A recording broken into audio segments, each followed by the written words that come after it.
Nah sekarang ini Bapak Ibu, ritus komuni, ini menarik.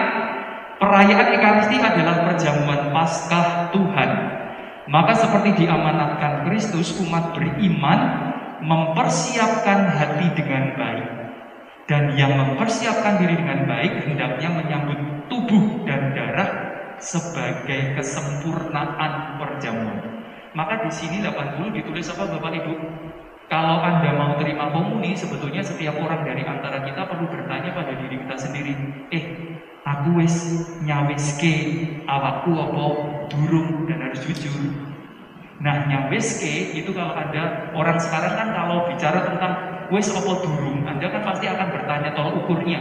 Nah, 4 tadi, Anda datang mau rutin atau punya kebutuhan tertentu, pernyataannya Bu Gabriel tadi. Jadi kalau datang rutin saja, Anda harus menilai apakah saya layak, atau saya sudah tahu saya datang untuk apa, itu sadar. Lalu aktif, selama misa saya ngapain? Bayang apa, nulis apa, atau saya mengikuti secara penuh, nah gitu ya. Saya datangnya penuh atau enggak, atau telat, nah gitu. Nah lalu sempurna Bapak Ibu. Jadi nomor 80 itu nanti sampai pada seandainya kita mau bertanya ya, seberapa saya bisa mengatakan diri saya siap atau tidak siap. Pakai 4 itu tadi saja. Nah 4 itu tadi saja setiap orang beda ya. Oh saya sadarnya cuma sekian, tapi ya kan sudah sadar. Kalau ngomong itu nggak ada rangkumnya Bapak Ibu, sadar level 1 sampai 1000. Jadi sadar, aktif, penuh, dan sempurna. Maka sempurna ini nanti kalau 3 itu kita sudah mengatakan, oke, saya sadar, oke, saya aktif, saya penuh, saya sempurnakan dengan komuni. Itu ya. Itu nomor 80. Jadi sebelum mau komuni maka kita perlu apa itu namanya persiapan. Jadi apapun itu persiapan. Maka kalau kita tanya, loh kok sekarang tidak ada lagi anjuran puasa sebelum komuni? Nah ini ada, hanya saja tidak dibaca.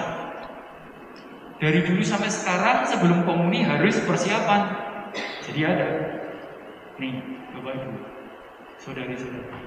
Jadi tidak pernah berubah sebelum menerima persiapan. Persiapannya seperti itu. Nanti kalau ditanya sekali lagi kriteria persiapannya apa? 4 tadi. Ya 3 lah sebenarnya. Sadar, aktif, dan penuh.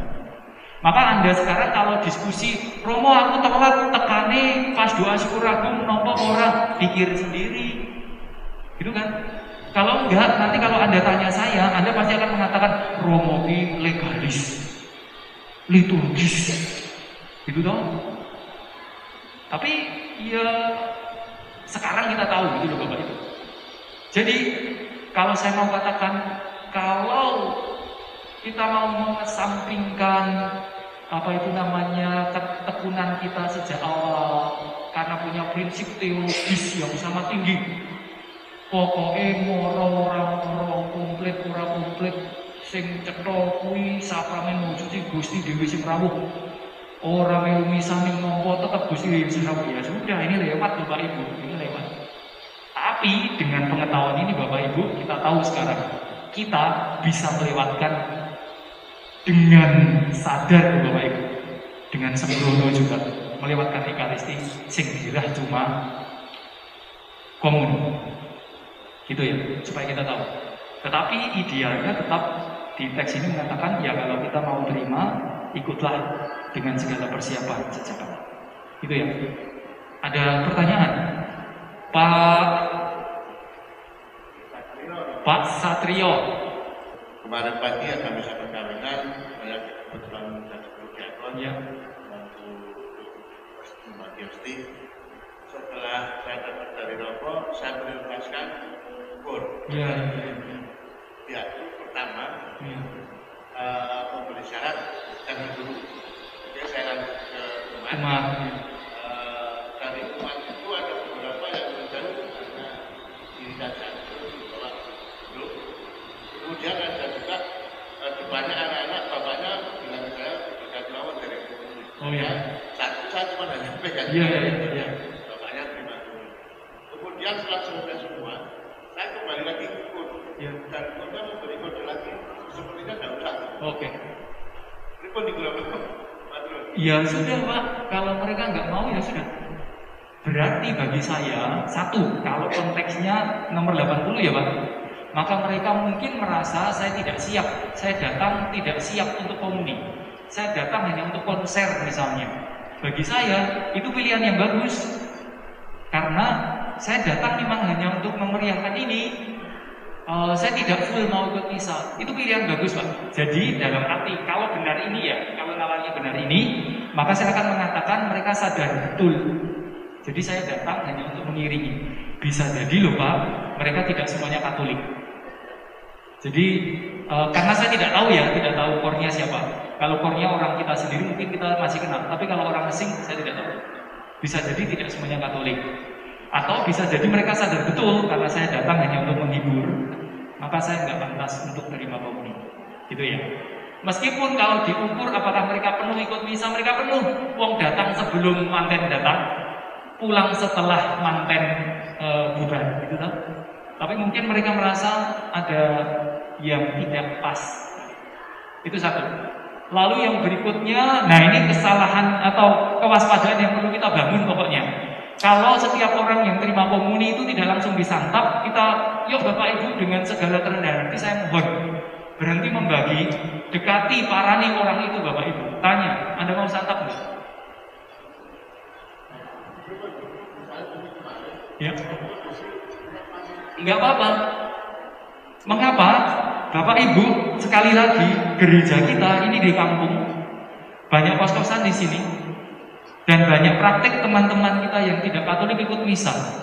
Mereka kadang-kala ikut maju karena malu. Saya duduk sedangkan teman di kiri kanan belakang depan saya maju ke depan.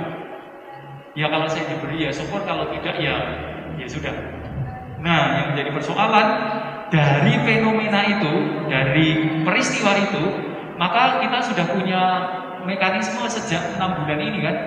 Mekanismenya apa? Ada pengumuman. Yang boleh terima komuni adalah yang sudah baptis Katolik, sudah terima komuni pertama dan tidak berhalangan. Itu mensikapi fenomena ketika gereja kita memang tidak homogen. Yang datang tidak sekedar Katolik, itu saja. Anda boleh mengatakan pada saya, Romo itu kan hanya perasaan Romo. Saya tidak hanya perasaan. Karena mahasiswa yang datang ke sini itu kadang-kadang mengatakan Romo saya HKBP. Romo karena HKBP itu jauh maka saya tidak bisa. Romo saya di gereja Aletheia yang harus di Jalan Magelang, lebih dekat ke sini, saya ke sini. Tapi saya selalu mengatakan tidak boleh komuni loh ya, karena kamu bukan anggota kami. Mereka oke saja Pak. Kadang-kala yang menjadi lebih bersikap agak kejauhan itu orang Katolik Bapak Ibu. Kenapa harus diumumkan begitu? Nanti kalau mereka sakit hati Bapak. Mereka itu nggak sakit hati Bapak Ibu. Wong datang mengatakan dengan gampang, saya tahu ini bukan gereja saya hanya ikut peribadatannya, tidak dapat nggak apa-apa. Tetapi kadang-kala kita yang malah mengatakan, oh kasihan, mereka nggak apa-apa, gitu ya. Jadi, tapi prinsipnya begini, kalau ada yang terima komuni tidak langsung disantap, Bapak Ibu, mari, karena sekali lagi fenomena di tempat kita tidak homogen. Kita berhenti memberi, lalu kita datangi orang itu, mohon maaf Bapak Ibu, Anda sudah komuni atau belum? Kalau Anda memang tidak Katolik, tolong kembalikan sakramennya. Begitu aja. Gitu ya. Boleh banget Pak. Jangan sampai kasusnya Mbak Jessi itu berulang dan kita gaduh sendiri. Mengapa gaduh? Karena sebetulnya kegaduhannya bisa diputus dengan mengatakan tolong kembalikan. Itu saja. Tapi prodiakonnya itu ragu-ragu, wenehi ora diwenehi. Tetapi ketika tidak dimakan, laporannya pada saya. Oh, tadi kok tidak langsung dimakan? Nah kan sudah saya beritahu kalau tidak dimakan. Tapi saya ragu-ragu sekarang jadi dosa kan jenengan ragu-ragu. Dan sekarang ditanya masih digembolani atau sudah dimakan? Diparangi tenang dengan Pak Bambang security. Ya lah, gak ada ditanya nih security sisan. Di sidang pagi-pagi. Akhirnya sudah dimakan. Alasannya ya semua datang kok, semua maju ke depan kok. Maka saya harus maju dong daripada saya dipermalukan. Jadi prodiakon panjenengan punya hak untuk menilai orang itu boleh menerima atau enggak, gitu ya. Gitu Pak. Jadi jangan ragu Pak, jangan. Daripada Anda, nah ini, daripada Anda jadi dosa, dosanya apa coba? Anda tidak mencuri memang, tapi semalam sampai sekarang Anda kepikiran itu, iki jadi dipangan orang. Itu kan dosanya jenengan sendiri kan. Rasanya mangkel di hati, yakin nggak yakin gitu dong. Kalau bagi saya nggak mengalami, saya nggak apa-apa. Yang lain nggak apa-apa. Gitu ya. Jadi lebih supaya Anda sendiri tenang setelah itu, tidak kepikiran. Nanti kalau umat lain bertanya, ngopo kok kayak kok parani? Lah ora langsung di dahan. Maka Anda tetap safe, gitu ya. Pak siapa tadi? Pak Satria. Gitu ya. Itu 80. Jadi misal memang perlu dipersiapkan Bapak Ibu. Nah sekarang yang terakhir yang paling sederhana saja Bapak Ibu, Bapak kami di 81.